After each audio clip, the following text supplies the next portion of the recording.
Hello, welcome back. I decided to do another reading vlog.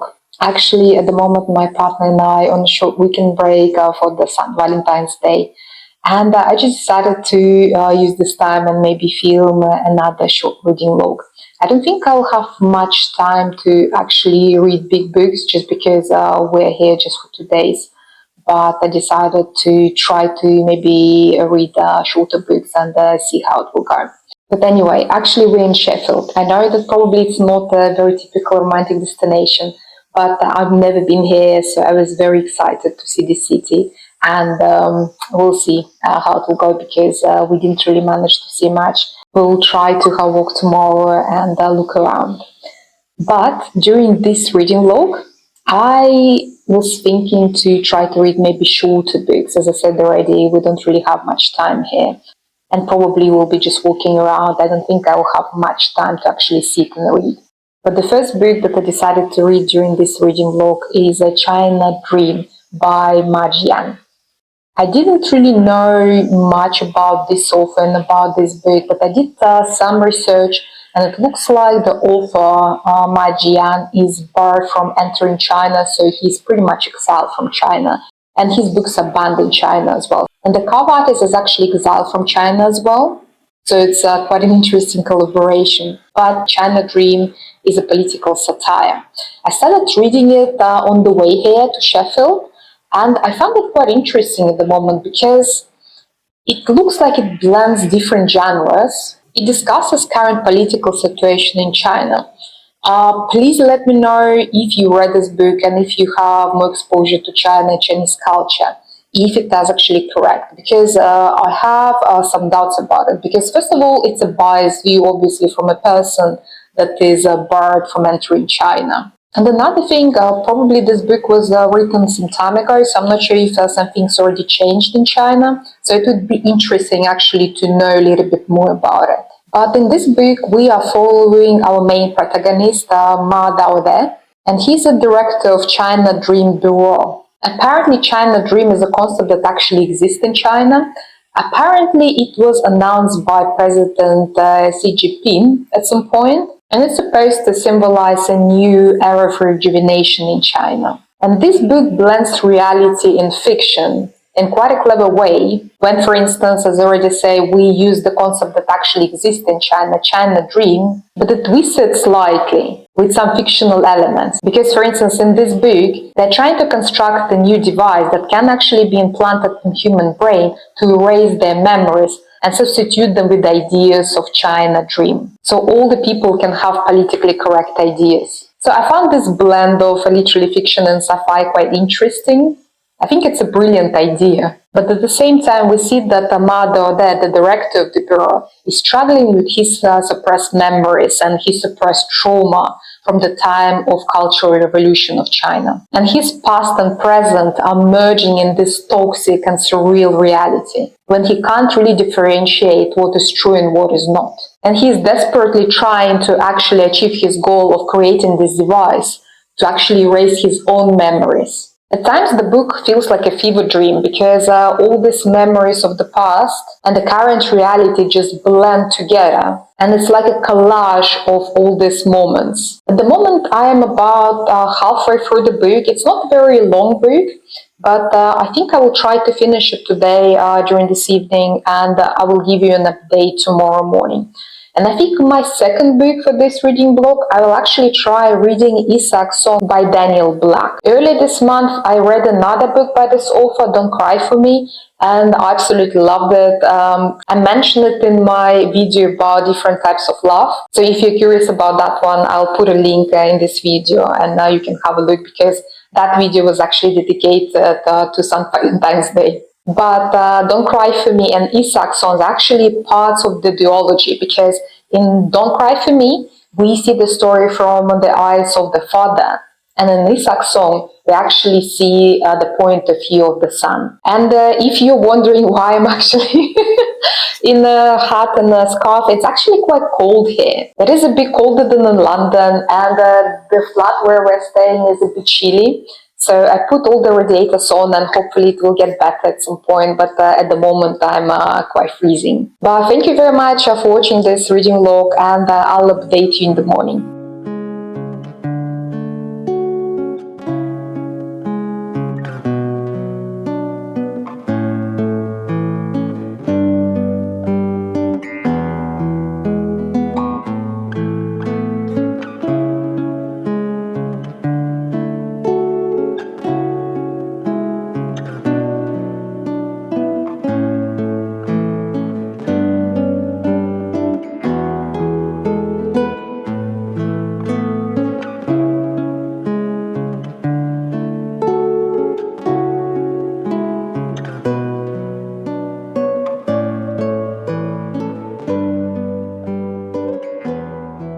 Good morning. We're planning to go out now, but I just wanted to give you an update on my reading.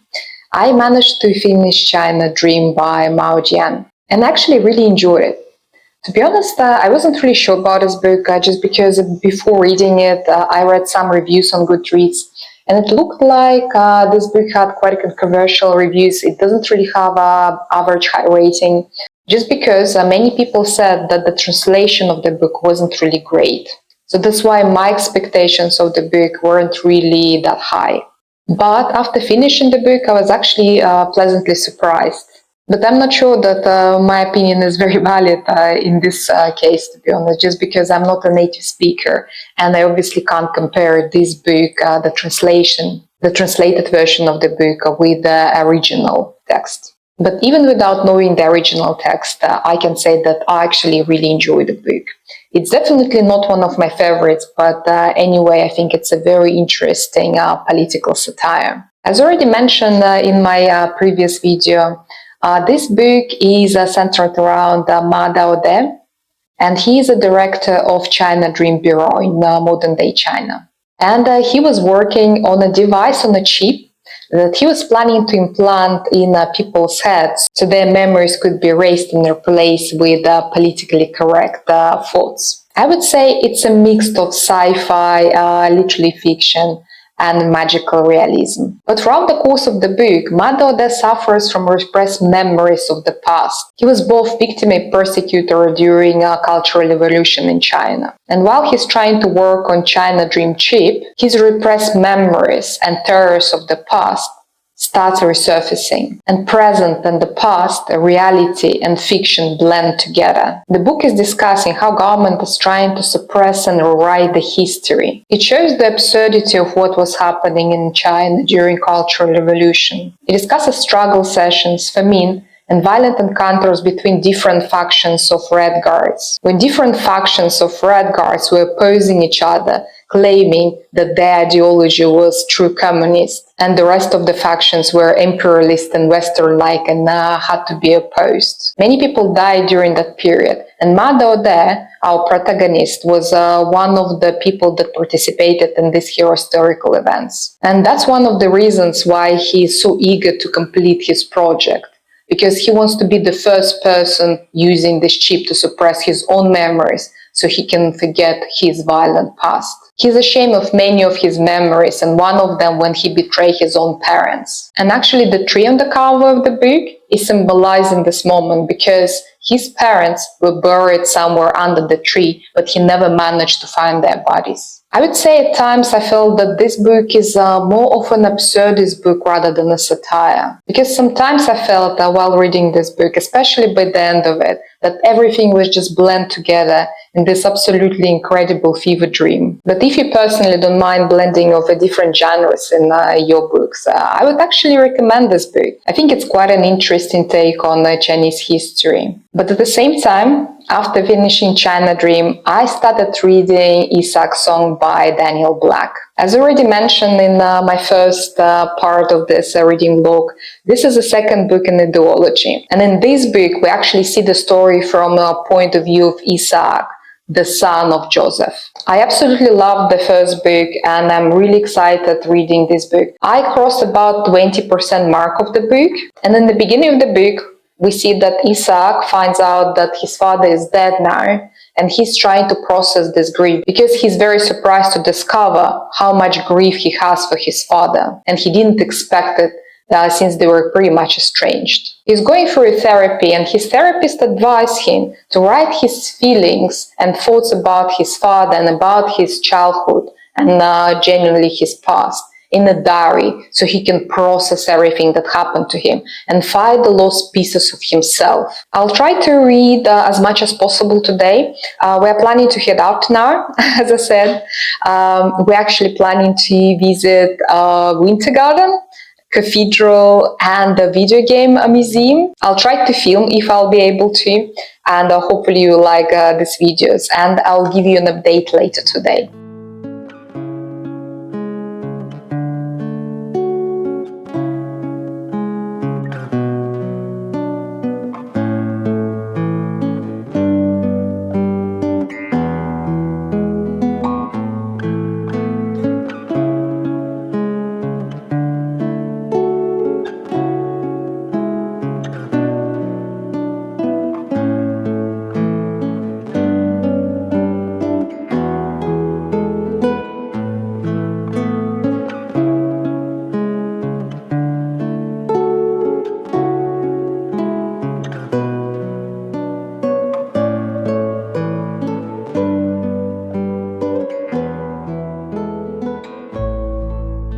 Hey, we just visited the Winter Garden and Sheffield Cathedral.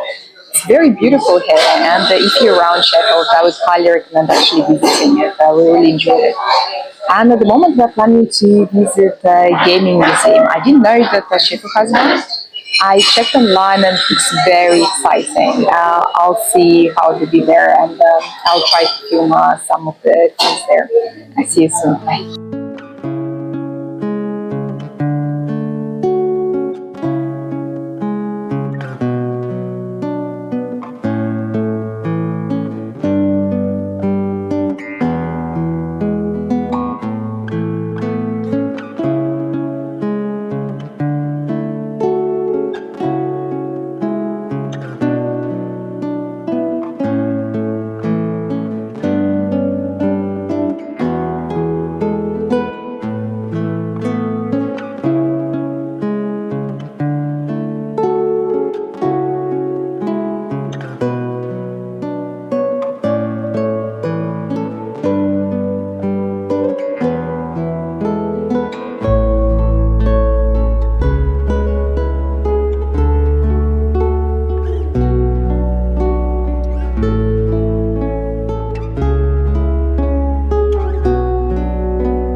Hey, I think it's time for my final update on reading during this reading vlog.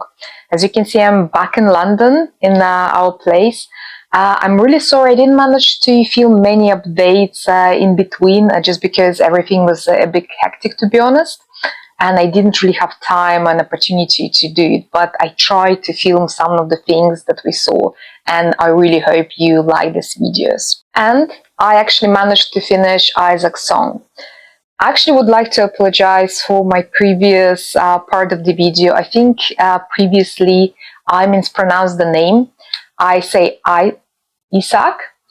It's actually Russian pronunciation. I'm really sorry. Yeah, I'm not really good with names pronunciation. I really apologize about it. But yes, this is Isaac's song. And another thing that I would like to clarify as well, I think I made a mistake in the previous video as well. Isaac's song is not a second part of the eulogy, so it's not a sequel. I was trying to check it online because I wasn't really sure, and there are different opinions about it. These are companion books. this is not a duology per se. If you're curious, you can actually read this book separately. You probably will not have the full picture of it, but it's totally okay to read them separately. You will get a perfectly good idea about what's happening.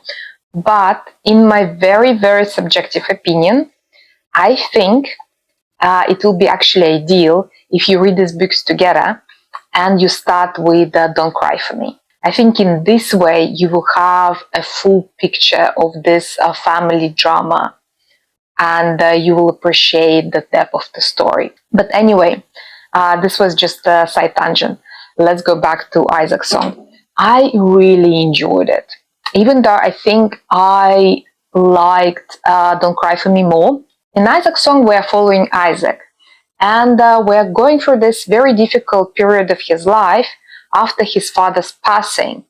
And he is very surprised to actually realize that he has feelings for his father, and he is grieving much more than he would expect. Isaac always thought that he wasn't really particularly close with his father, and that they had a very strained relationship. And in order to understand his feelings, he goes to a therapy where he's actually trying to work through his grief and trying to understand his relationship with his father. And based on therapist's suggestion, he starts writing a diary, trying to recall his childhood and all his feelings and memories surrounding his relationship with his father and mother. And throughout this exercise, he finds out that memories can be very flawed because he starts finding some discrepancies between his memories and what actually happened. And he discovers that his relationship with his father weren't really that bad, and his relationship with his mother were not that perfect either.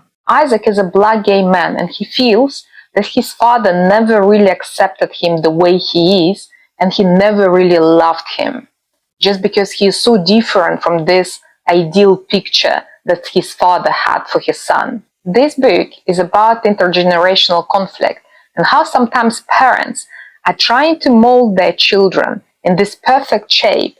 That's how they want them to be, and how lots of trauma and misunderstanding can be created this way, and it can ruin the relationship forever. This book attempts to understand what it means to be a father, to be a parent, and what it means to be a child, a son. I think it's a very important book because it discusses this timeless theme of a relationship between generations. And I think many of us will benefit from reading it. I would highly recommend this book. I really, really enjoyed it. And I think I will try to post a full review for both Isaac's songs and Don't Cry For Me, maybe probably in the same video, so we can have a full picture of these companion books. But I really hope you enjoyed this reading vlog. Please let me know. If you enjoy, I will try to make more of them. And I'll see you soon. Bye.